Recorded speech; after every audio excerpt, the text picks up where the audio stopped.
नमस्कार, स्वागत आपका हमारे विशेष कार्यक्रम में। मैं हूं मुकुल शर्मा। भारत, जिसकी पहचान उसकी विविध संस्कृति से की जाती है, अलग अलग धर्मों से की जाती है, क्योंकि भारत विश्वास रखता है सर्वधर्म में। हर जाति, हर धर्म को यहाँ सम्मान दिया जाता है, जिससे देश में सांप्रदायिक सद्भाव बना रहे। लेकिन मौजूदा दौर में कुछ ऐसे भी लोग हैं जिन्हें सांप्रदायिक सद्भाव बनाकर रखने में दिक्कत होती है। ये हम नहीं कह रहे, बल्कि कुछ ऐसी ही घटनाएं हैं इन दिनों सामने आ रही हैं, जो लोगों को और उनके द्वारा की जा रही गतिविधियों को साफ उजागर कर रही हैं कि आखिर दोहरा चरित्र और चेहरे के पीछे छिपा चेहरा होता कैसा है और किस तरह से रणनीतिक गतिविधियों के जरिए धार्मिक सद्भाव की दिशा और दशा को बदलने की कोशिश करता है। आज हमारे इस कार्यक्रम में हम उन तमाम घटनाओं के हर एक पहलू को उजागर करने की कोशिश करेंगे और चर्चा में जानेंगे आखिर कौन बना रहा है सांप्रदायिक सौहार्द को निशाना। तो आइए चर्चा की हम शुरुआत करें, लेकिन उससे पहले आपको बताते हैं मौजूदा स्थिति को देखते हुए कई ऐसे बड़े सवाल हैं जो इस वक्त सभी के मन में हैं। जी हाँ, जब हम बात करते हैं कि आखिर इन 5 सवालों की अगर बात की जाए कि आखिर किस तरीके से जब हम सांप्रदायिक सौहार्द की बात कर रहे हैं इनको बिगाड़ने की कोशिश की जा रही है, और जब हम पहले सवाल की अगर बात करें, पहला सवाल यही कि आखिर कौन कर रहा है सांप्रदायिक सौहार्द को बिगाड़ने की कोशिश, अखंड भारत की छवि को धूमिल करने की नापाक हरकत क्या की जा रही है, क्या लोगों को अफवाह फैलाकर बरगलाने का यहाँ प्रयास हो रहा है, और भीड़ की आड़ में हिंसा फैलाने का जिम्मेदार कौन है, और क्या पत्थरबाजी के जरिए उपद्रवियों की सुनियोजित साजिश होती है। ये कई ऐसे सवाल हैं जो लगातार अब लोगों के जहन में हैं, क्योंकि कहीं ना कहीं इसके ज़रिए जो देश की छवि है, जब हम बात करते हैं शांतिप्रिय देश की, उस छवि को धूमिल करने का जो प्रयास है वो किया जा रहा है। और ऐसे में ना सिर्फ इन सवालों के जो जवाब हैं उनको टटोलने की हम कोशिश करेंगे, जबकि जो ताज़ा मामले की अगर बात की जाए जो कि उत्तर प्रदेश के संभल का है, यहाँ सभी जानते हैं किस तरह की परिस्थिति रही, और आज इस मामले में यानी उत्तर प्रदेश के संभल मामले पर गठित जांच कमेटी ने आज क्षेत्र का दौरा किया। इस मामले पर मुरादाबाद मंडल के आयुक्त अजन्य कुमार सिंह ने कहा कि जांच आयोग के अध्यक्ष और सदस्य घटनास्थल पर आज पहुंचे थे। उन्होंने क्षेत्र का निरीक्षण किया और साथ ही ढांचे का दौरा किया। साथ ही कमेटी द्वारा नुकसान के मूल्यांकन की समीक्षा भी की जा रही है। जो जांच आयोग जो शासन के द्वारा गठित है उसमें माननीय अध्यक्ष और माननीय सदस्य दो व्यक्ति यहाँ पर पहुंचे थे। उनका जो हमें बताया गया जिस हिसाब से शेड्यूल और उसके हिसाब से हमने उसका प्रबंध किया था, उनका मूल उद्देश्य था जो जहाँ पे ये उपद्रव कारित हुआ उस पूरे एरिया का भ्रमण करना, उसको विजिट करना, और उन्होंने वैसा किया। उसके बाद उन्होंने रास्ते में जो कुछ लोग मिलना चाहते थे उनसे या बात करना चाहते थे, कुछ लोगों से उन्होंने बात भी की और हमसे जो सवाल पूछे हमने उसके भी जवाब दिए। उन्होंने जो घटना थी जिस जगह पे खास तौर पे सबसे ज़्यादा उपद्रव हुआ था उस एरिया को भी देखा और स्ट्रक्चर का भी भ्रमण किया। और वहीं उत्तर प्रदेश के बदायूं में भगवान नीलकंठ महादेव बनाम जामा मस्जिद मामले में वाद की पोषणता यानी कि दावा सही या नहीं को लेकर भी जिला न्यायालय के सिविल जज senior division fast track court में सुनवाई हुई। इसमें शनिवार को जामा मस्जिद पक्ष ने बहस की और अपना पक्ष भी रखा। बहस पूरी ना होने की वजह से अगली सुनवाई अब 3 दिसंबर को होगी। जामा मस्जिद कमेटी की बहस पूरी होने के बाद हिंदू पक्ष के अधिवक्ता अपनी दलील पेश करेंगे। दरअसल अखिल भारत हिंदू महासभा के प्रदेश संयोजक मुकेश पटेल द्वारा अदालत में किए गए दावे के मुताबिक शहर में स्थित जो जामा मस्जिद है पूर्व में राजा महिपाल का किला था। यहाँ नीलकंठ महादेव का मंदिर था। मस्जिद की मौजूदा संरचना नीलकंठ महादेव के प्राचीन मंदिर को ध्वस्त करके बनाई गई है। साल 1175 में पाल वंशीय राजपूत राजा अजयपाल ने इस मंदिर का जीर्णोद्धार कराया था। मुगल शासक शमसुद्दीन अल्तमश ने इसे ध्वस्त करके जामा मस्जिद बना दिया। इसका नक्शा समेत सरकारी गजेटियर भी कोर्ट में पेश किए गए हैं। वहीं मुस्लिम पक्ष का दावा है कि जामा मस्जिद शमसी लगभग 840 साल पुरानी है। मस्जिद का निर्माण शमसुद्दीन अल्तमश ने कराया था। यहाँ मंदिर का कोई अस्तित्व नहीं है। तो लगातार इस तरह के जो मामले हैं वो सामने आते हैं और उसका जो नतीजा है वो हमें जो निकल कर आता है वो यही कहीं ना कहीं सांप्रदायिक तनाव जो है वो बढ़ जाता है। साथ ही उत्तराखंड के उत्तरकाशी की भी अगर हम बात करें तो यहाँ स्थित मस्जिद विवाद को लेकर आज एक महापंचायत भी आयोजित की गई। रामलीला मैदान में आयोजित इस महापंचायत में कई हिंदू संगठनों के नेता पहुंचे और महापंचायत में मस्जिद को लेकर मंथन भी किया गया। देवभूमि विचार मंच के आह्वान पर यह महापंचायत बुलाई गई।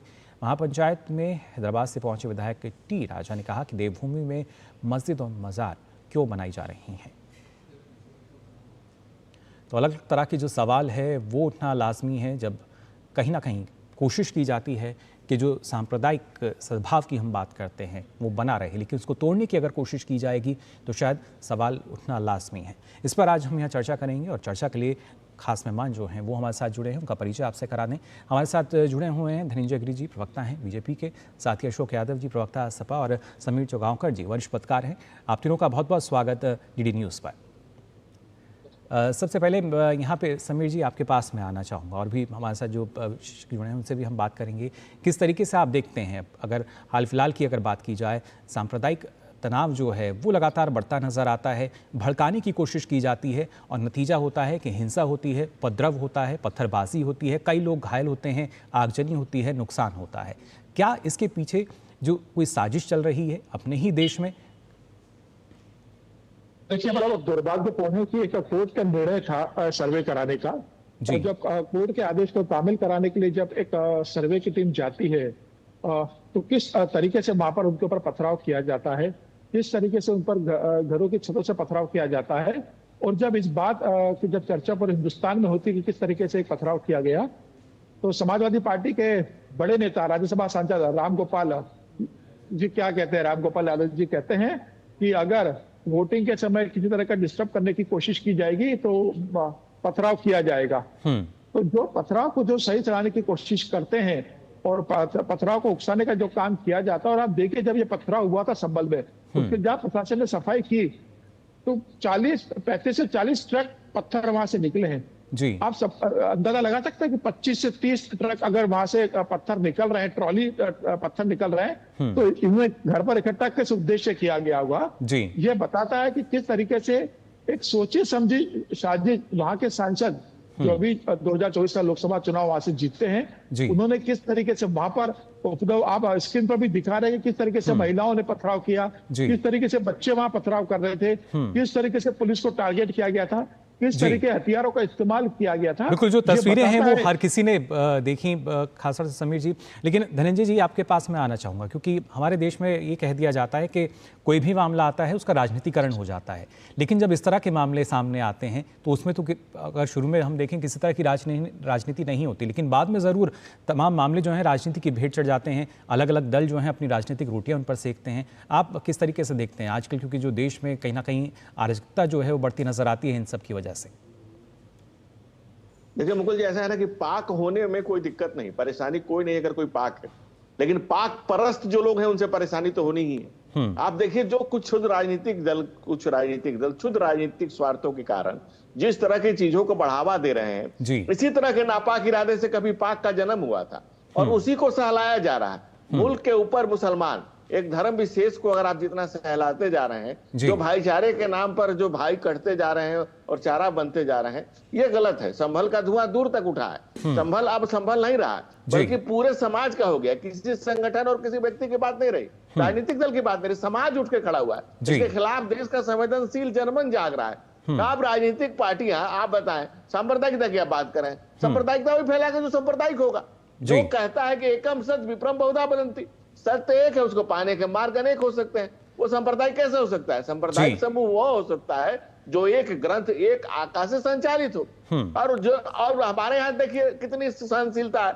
आप जो लोग रिडिकेशन ऑफ हिंदू धर्म कहते हैं, जो तमाम जो इस सहलाने का जो काम कर रहे हैं राजनीतिक दल, उनके तमाम आका सारे हिंदू हैं, लेकिन वो जानते हैं कि इतना सहनशील समाज है कि वो दूसरे समाज को भड़का करके, आप बताएं जैसे भाई साहब कह रहे थे समीर जी कि इतने बड़े मात्रा में पत्थर ये आए कहां से?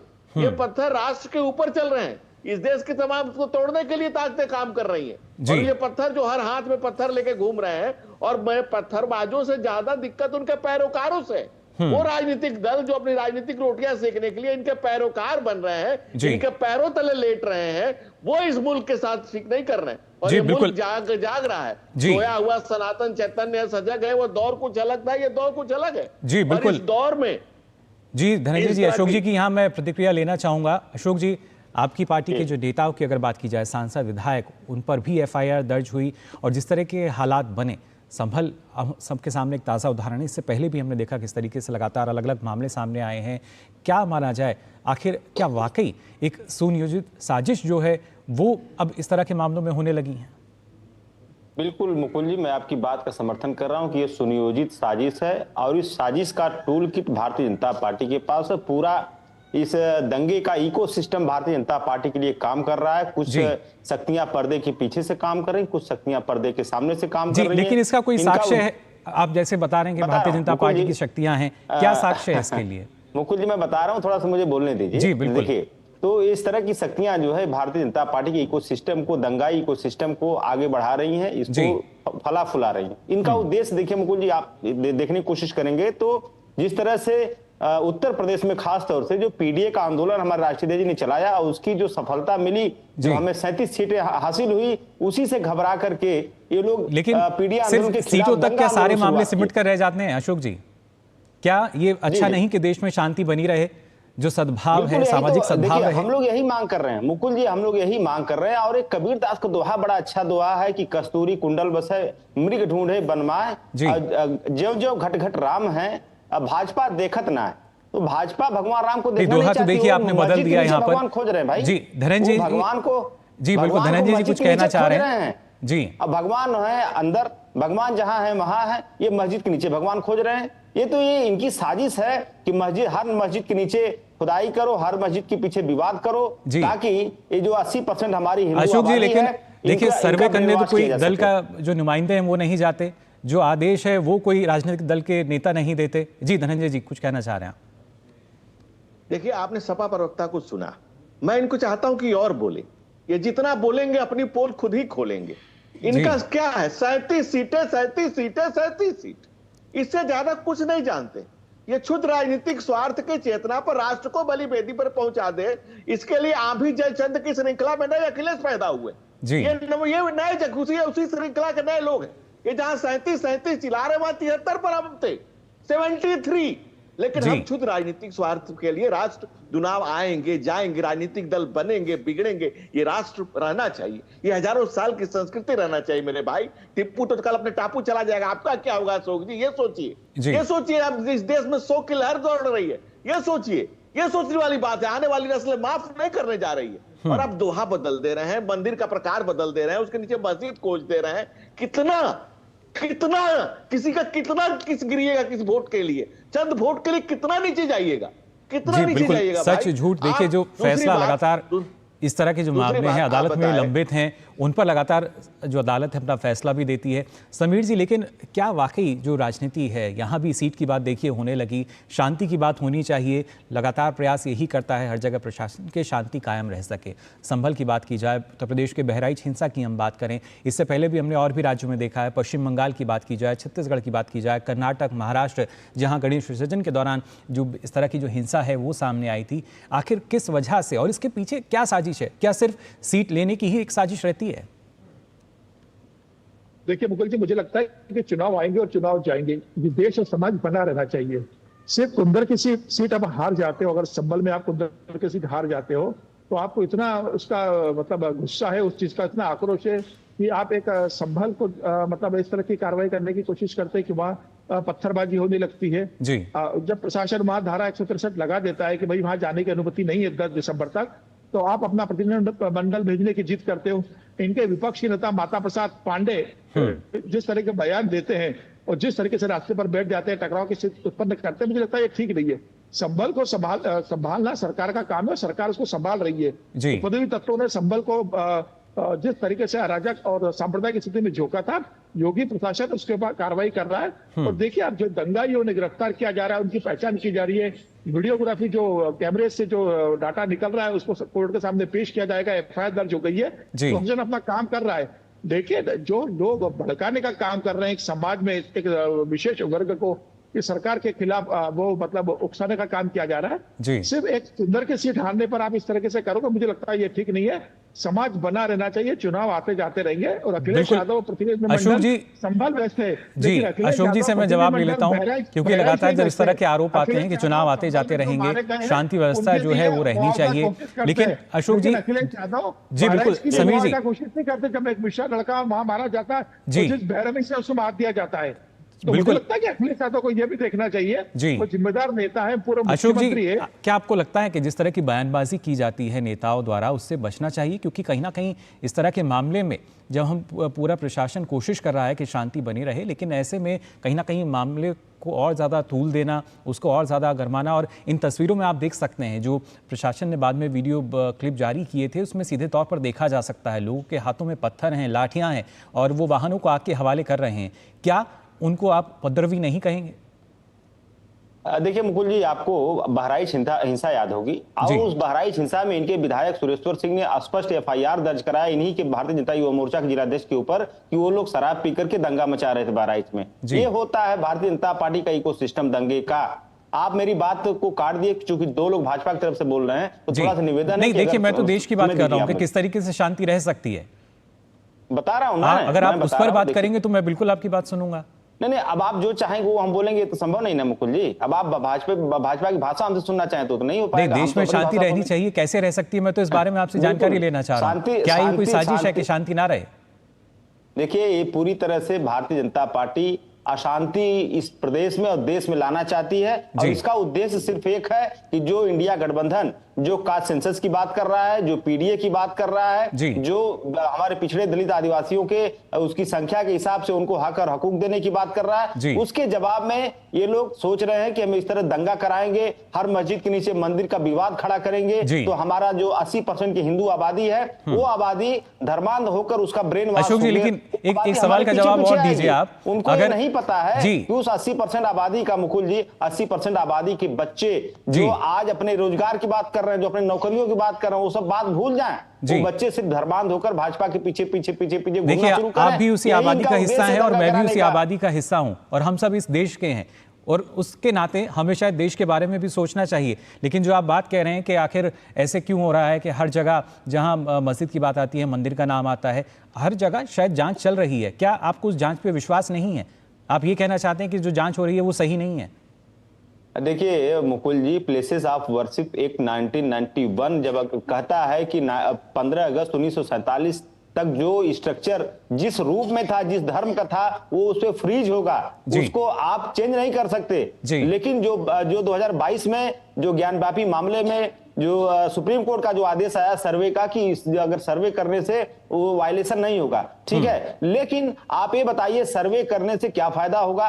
तो यानी आप सुप्रीम कोर्ट ने जो आदेश दिया उस पर आप सवाल उठा रहे हैं? नहीं, मैं सवाल इसलिए उठा रहा हूं मुकुल जी कि ये उसी आदेश का दुरुपयोग करते हुए भारतीय जनता पार्टी के लोग पूरे हिंदुस्तान में हर मस्जिद के नीचे मंदिर खोज रहे हैं, ये झगड़ा खोज रहे हैं। अभी मोहन भागवत जी ने कहा था ना कि हर मस्जिद के नीचे शिवलिंग खोजना। तो आपको ऐसा लगता है एक जना है जो शायद झगड़ा खोज रहा है और दूसरा शायद जो झगड़ा कर रहा है? तो भारतीय जनता पार्टी तो चाहती है झगड़ा खोजें, झगड़ा करें, झगड़ा लगाएं, राम गोपाल मिश्रा मरे, चाहे कोई मुस्लिम बच्चा मरे, चाहे कोई भी आर्यन मिश्रा मरे, बस इनको मरना चाहिए किसी को दंगे में, ताकि इनका हिंदू मुस्लिम का जो एजेंडा है वो सेट हो जाए। लेकिन आपकी पार्टी चाहती है ना लोगों को बचाना, उसके लिए क्या कुछ होता है? हाँ मुकुल जी, क्या करें? आपकी पार्टी तो चाहती है लोगों को बचाना, शांति व्यवस्था रहे, कहीं दंगा ना हो। हमारा डेलीगेशन मुकुल जी, हमारा डेलीगेशन कल जा रहा था। इनके साथ समस्या क्या है कि हमारा डेलीगेशन जा रहा था तो ये लोग कह रहे हैं कि वहां जाके दंगा कराएंगे। हमारा डेलीगेशन तो प्रशासन के साथ जाता, मीडिया के साथ जाता। बिल्कुल अशोक जी, लेकिन प्रशासन ने ही इस बात को बोला है कि 10 दिसंबर तक वहां पर कोई भी नहीं पहुंच सकता है।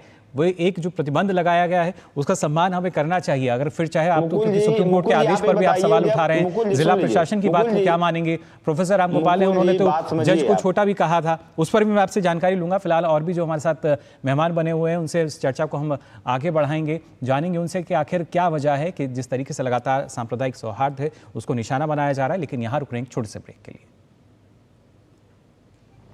बढ़िया है, प्राकृतिक हल्दी, मिर्ची, धनिया नहीं, मिर्ची, धनिया, हल्दी, MDH। The Institute of Chartered Accountants of India का financial and tax literacy directorate देश को वित्तीय साक्षर बनाने के लिए निरंतर प्रयासरत है। ये बचत, निवेश, वित्तीय योजना और धोखाधड़ी से सुरक्षा जैसे जटिल विषयों को सरल बनाकर इसे 12 क्षेत्रीय भाषाओं में हर वर्ग और उम्र के लोगों तक पहुंचा रहा है। क्योंकि हमारा मानना है हर जन हर मन हो वित्तीय ज्ञान से संपन्न। जिंदगी की हर छोटी बड़ी जरूरत के लिए आप जो सपने सजाते हैं, बस उसी उम्मीद को तो हम सहारा लगाते हैं। SIP आपकी सेविंग्स को आपकी खातिर काम पर लगाएगी। आज ही अपनी पहली SIP की शुरुआत करें। अधिक जानकारी के लिए अपने वित्तीय सलाहकार से परामर्श करें। LIC म्यूचुअल फंड द्वारा निवेशक शिक्षा की एक पहल। म्यूचुअल फंड निवेश बाजार के जोखिम के अधीन है। योजना से संबंधित सभी दस्तावेजों को ध्यान से पढ़ें। छोटे थे तो माँ प्यार से मूर्ख बुलाती थी, मूर्खानंद। और ये तो सच में मूर्ख समझते हैं। कस्टम डिपार्टमेंट वाले बन के कॉल कर रहे हैं और कह रहे हैं कि आपके पार्सल से ड्रग्स पकड़ा गया। सब समझते हैं। पहले डराएंगे, फिर कहेंगे पैसे ट्रांसफर करो। अब प्यार से चाहे जो बुला लो, पर मैं मूर्ख नहीं हूं। याद रहे, UPI सेफ है। यदि आपको भी कोई इस तरह डराना चाहे तो उसे कहो, मैं मूर्ख नहीं हूं।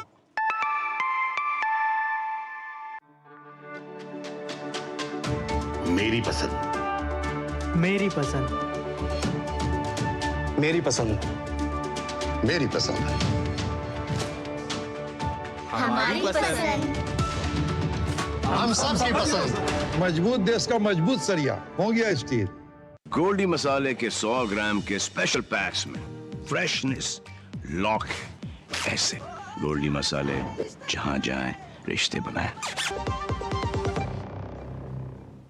तो ब्रेक के बाद आप सभी का एक बार फिर स्वागत हमारी इस पेशकश में। लगातार हम बात कर रहे हैं कि आखिर वो कौन है जो हमारे देश के सांप्रदायिक सौहार्द पर निशाना साधना चाह रहा है, कौन है जो अखंड भारत पर लगातार आघात कर रहा है। हमारे साथ 3 खास मेहमान जुड़े हुए हैं। धनंजय गिरी जी BJP से, अशोक यादव जी सपा से और साथ ही वरिष्ठ पत्रकार समीर चौगांवकर जी हमारे साथ हैं। यहाँ धनंजय गिरी जी, आप कुछ कहना चाह रहे थे, ब्रेक पे हमें जाना पड़ा था, लेकिन जिस तरीके से जब इस तरह के आरोप लगते हैं और ये आरोप भी कहीं ना कहीं राजनीतिक दलों तक सिमट कर रह जाते हैं, लेकिन इसके पीछे की जो असली वजह है कि आखिर क्या ये साजिश हुई है, किस वजह से हुई, साजिशकर्ता कौन है, क्या वहाँ तक ये सारे मामले नहीं जाने चाहिए? देखिए मुकुल जी, सबसे इंपॉर्टेंट बात है कि हम आक्रांता के खिलाफ थे, हैं और रहेंगे। लुटेरे, बाबर, बर्बर और ये जो बर्बर विरासत है उसके साथ जो सियासत करना चाहते हैं, सपाई दंगाई भाई भाई, हर माफिया के मकबरे पे फतवा पढ़ा, जो फातिया पढ़ने चले जाए वही सपाई कहलाता है। सपाई की शुद्ध पहचान यही है कि वो संभल में जाएंगे और इन्होंने कभी अपने पूरे कार्यकाल में किसी एक, आप बताए कोई मिश्रा के घर गए हो, कभी किसी और के घर गए हो, किसी की दुर्घटना हुई तो गए हो, और मदरसा छाप ज्ञान इनका देखिए, कह रहे हैं प्लेसेस ऑफ वर्शिप पे। प्लेसेस ऑफ वर्शिप कभी पढ़ा हो तो बताएं। प्लेसेस ऑफ वर्शिप के खंड 4 के सेक्शन 3 जी, लेकिन इनके जो निजी मामले हैं उसके अलावा जब हम देश की बात करते हैं, मुकुल जी ASI के पास जो प्लेसेस ऑफ वर्शिप एक्ट उस पर लागू ही नहीं होता, जो ASI के द्वारा संवर्धित है।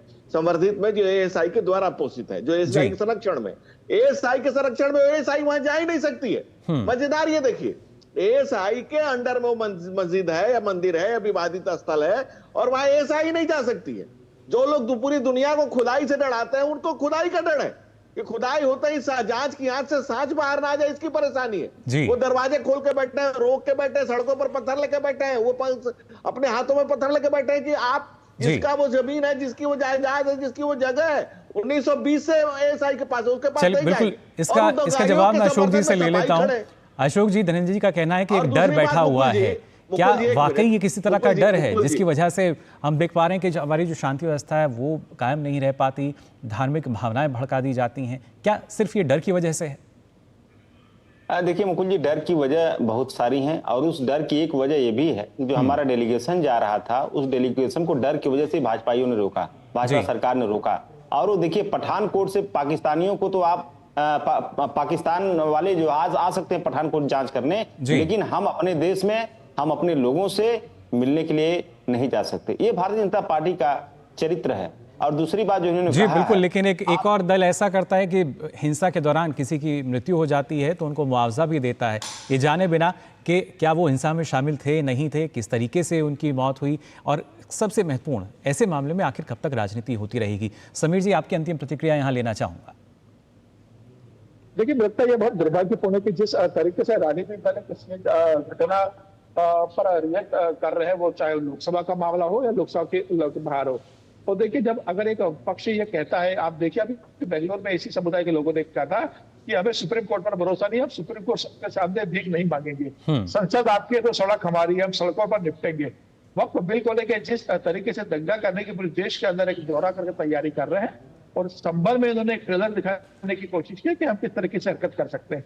मुझे लगता है कि समाजवादी पार्टी के प्रवक्ता को ये कहना चाहिए था कि ये दुर्घटना घटी है, जो पुलिस वालों पर हमला हुआ है, ये बहुत दुर्भाग्यपूर्ण है, और समाजवादी पार्टी इसका विरोध करती है। मुझे लग रहा है कि समाजवादी पार्टी ने इस तरह का जिक्र नहीं किया, और ये उसी पार्टी की बात करते हैं जिस पार्टी ने राम भक्तों पर गोलियां चलाई थी, और आज ये गोली नहीं चला सकते तो पुलिस वालों पर ये पथराव करते हैं। ये बहुत दुर्भाग्यपूर्ण है। मुझे लगता है समाजवादी पार्टी का कल संसद का सत्र चल रहा है, कल जब शुरू होगा सोमवार के दिन, तो अखिलेश यादव इस बात का कहे कि जो संभल में पुलिस वालों पर हमला हुआ है उस पे मैं खेद प्रकट करता हूं, और मैं उम्मीद करता हूं कि संभल में शांति और सौहार्दपूर्ण वातावरण बना रहेगा और वो शांति की अपील करेंगे। बिल्कुल, लेकिन इस तरह की सिर्फ बातों से शायद काम नहीं चलेगा समीर जी। आवश्यकता है कि किस तरीके से जो एकजुटता है वो और बेहतर तरीके से बनी रहे। जो अखंड भारत की जब हम बात करते हैं उसको सार्थक करके भी दिखाएं। फिलहाल आप सभी का बहुत बहुत शुक्रिया हमारे साथ इस चर्चा में शामिल होने के लिए, बहुत बहुत धन्यवाद।